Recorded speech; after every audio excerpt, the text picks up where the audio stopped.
think Britney Spears is doing a little bit better. She's no longer handcuffed to a stretcher. When I saw that, I was like, oh, girl.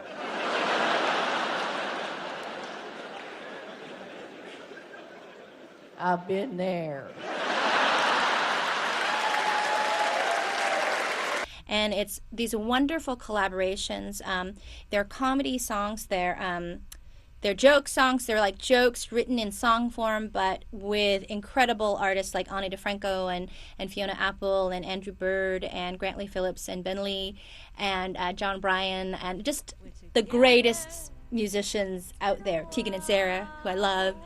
Just the people that I love their music happen to be people who really love my jokes. So it really worked out well. This wonderful, wonderful record is so fun. And I got the idea initially once I saw Bette Midler and Mick Jagger do a duet, Beast of Burden, many, many years ago. And I thought, that's a perfect combination of comedy and music, but it hasn't really been done since. A lot of comedy music is song parodies, which I love, but it's not the talent that I have. I mean, my feeling is for original songwriting, and my favorite songwriters are people like Bob Dylan and Morrissey and Leonard Cohen, people who have a lot of humor in their songwriting anyway, and so I wanted to create a record that was humorous, but at the same time was good music, and so I'm proud to say I've done that.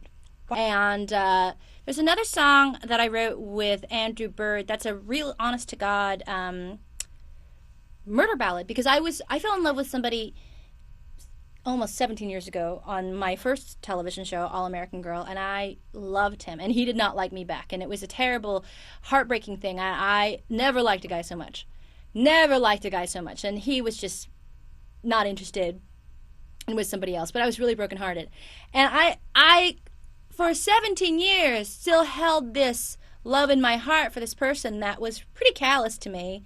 Didn't care, but I still loved him, and I still thought about what he was doing, and I turned 40, and I thought, I wonder what this guy's doing. I wonder how he is, and I never Googled him in all this time because I never wanted to know about all the joy that I was sure he was having in his life without me.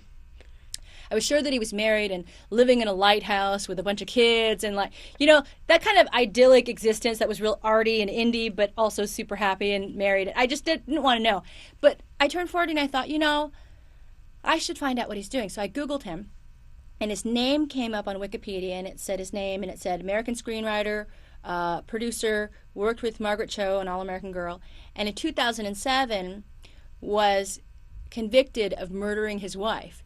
He bludgeoned her to death and left her in the attic of their house until her body had partially mummified.